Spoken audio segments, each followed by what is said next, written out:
hello once again. This is your host, Raro with the Raro Show. And today on the show, we have Ramon, a.k.a. Swift Sloan, who is a local Milwaukee resident who actually served 5 years in prison for felony drug charges and refined his life with the power of the pen.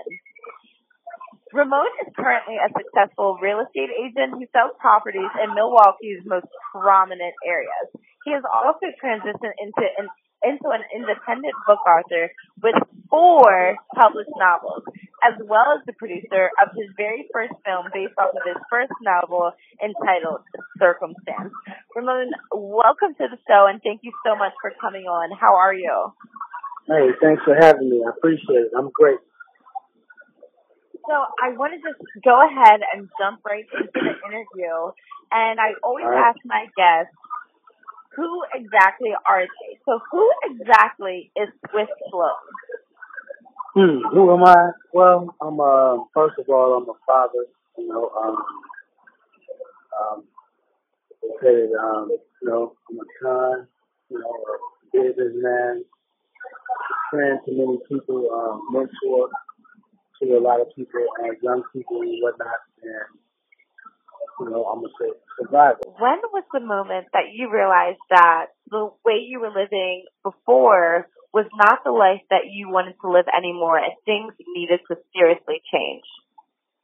Well, I'm going to tell you, I realized that before my last incarceration, before I even had the symptoms, I was in a place where I was trying to think of things that I should be doing and try to figure out exit routes to myself. But when you're in a situation where you're in limbo and you're saying, okay, well, it's easy for me to continue doing the things that I've been doing because it's like, okay, if it's not broke, then why fix it? Exactly. This is in your head, right? It's like, okay, well, I know I should be doing something different, but I mean, at this point, everything is going smooth. But once I caught the case and they incarcerated me, I definitely came to a point where I said, I got to do something different. I know this for a fact. I can't put myself in this situation again, and I got to figure this out. Right. So that was a defining moment right there. While you were incarcerated, what was one of the biggest moments you regretted missing that you couldn't be there for while you were incarcerated? Most definitely my kids. Yeah. Because you're in there and thinking about all the things that you should be doing. Right. And it's like, when people are in the street, your whole goal is all about, okay, you're chasing dollars, you're chasing the money, trying to get over, on life or whatever has right. But once you get behind those bars, none of that matters. The only thing you're thinking about at that point is the simple things in life and the things that are closest to you, which is your parents, such as myself. The first thing you're going to be thinking about is your kids. You're going to be thinking about, wow, I missed this, I missed that. Right. Things like that. So, it's definitely key. Right. And so I wanted to know, I know you have the name or you started living life with the power of the pen, but what exactly inspired you to go into writing?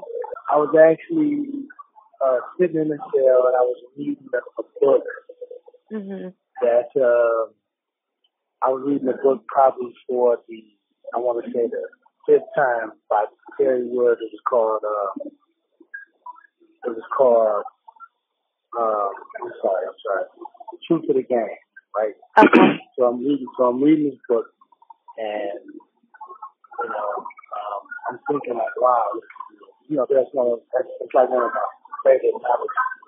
But I'm reading this book and I'm thinking to myself, after I got done reading the book, I was like, you know what? Maybe I should try to write, some things, write some more stuff down that I've seen, write some things down, that I've been through. And that was kind of like a spark. It wasn't until I began to write that I really started to take it seriously and in my mind, I started to think, well, you know what, this could be an avenue for me to escape some of the things that I've been doing. And I mean, it turns out that it was, you know, probably one of the best moments in my life. I mean, that might sound crazy because I was in prison, but I don't like a lot of my past. I really don't regret it because I just think that a lot of things that happened to me in my past brought me to who I am today.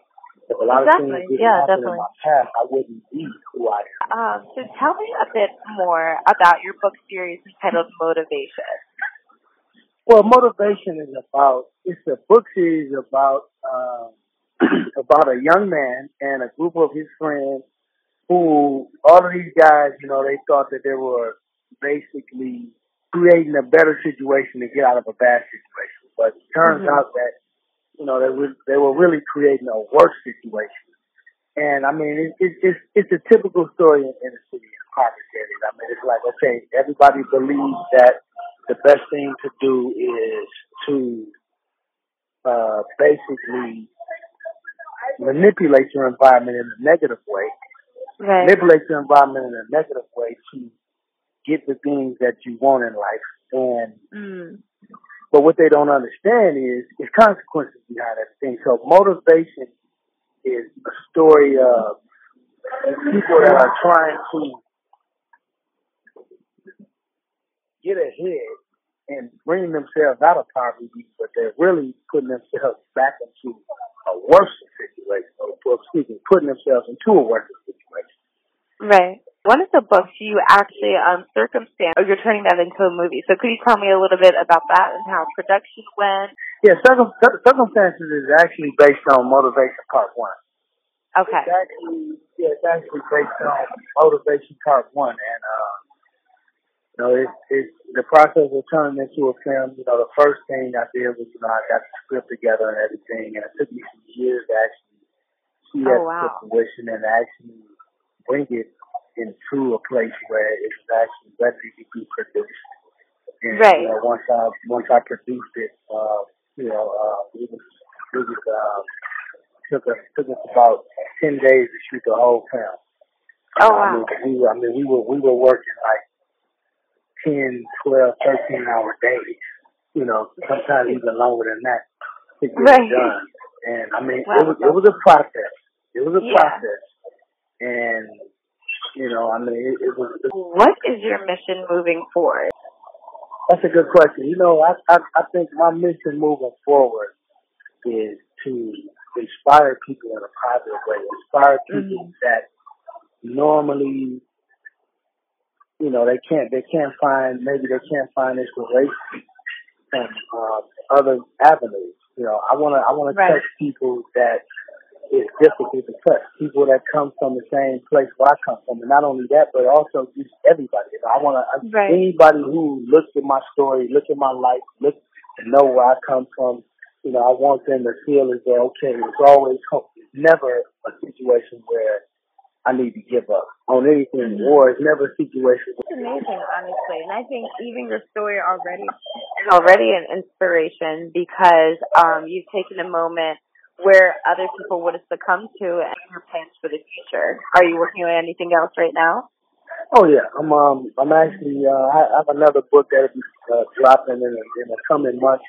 It's called Sidekick Holiday. It's a funny comedy drama, and it's a book that I co-wrote with Jack Thriller. I don't know if you're familiar with him, but you know, we'll be unveiling that in the coming months, and also. I'm putting together a series for one of my projects that I'm working on. I don't really want to disclose that right now, but it's something about. You don't want to say a little bit about it? Well, I'll tell you what. It's this right here is based on a series of events that happen in the city, you know, where I'm from. So, I mean, I kind of like want to put a depiction out there and, you know, shed some light on it because I think that it's basically about the condition of people, not only in Milwaukee, but it's people within the confines of, you know, in poverty. How do you want the world to remember Swift Sloan? You know what? I think that first and foremost, I would want the world to remember me as being a person that cares about other people, a person that is inspirational to other people, a person that show commitment, drive, and I would like for the world to view me as being someone who defied the odds, right? Who basically defied the statistics of a guy who really wasn't supposed to be necessarily doing a lot of things that I'm doing right now. Right. Just to be honest, I sometimes I think about these things and I can't understand. Not, I don't want to say I can't understand it, but it really moves me when I think about the direction that my life has turned. Because I never thought that I would be writing books. I never thought that I would, produce a film. That I wrote from something that I wrote. So it's like, God is good. I mean, it's like is. I'm a walking testament. Oh yeah, most certainly. Yeah. I'm a walking living testament of what could be done. I mean, I'm serious because when I tell you this, I mean, it's like I never thought in a million years I would be somebody that would be writing books. Right. You understand what I'm saying? Like I've always loved to read and things like that, but I never looked at myself as being, an author or a writer. Right. So I mean, I honestly, actually when I first started writing motivation, I wrote like 8 or 9 chapters of the book and I threw it away because I read over it and I was just thinking like, okay, what is this? I don't know, what I'm doing. So I threw it away because, anytime, a lot of people, anytime you're doing something and you're not comfortable with it and you don't really understand the subject matter, you may feel like you're unqualified to do it. Yeah. But what we have to understand is in any profession or any business or anything, anytime you start something new for the first time, you're always going to be a rookie. You're always going to be the guy who didn't know what he was doing. Right. And I don't care who he is. I mean, it's like you can teach a person everyone whatever. Goes through it. Yeah. Right. It's just getting over that doubt, self-doubt. Definitely. Saying what, I can do this. So once a person gets past that, I mean, and you start to understand that, listen, there's no such thing as can't. It's only. Thank you so much, Ramon Sloan, for coming onto my show. It's been absolutely a pleasure being able to speak to you today. I appreciate you. Thanks for having me.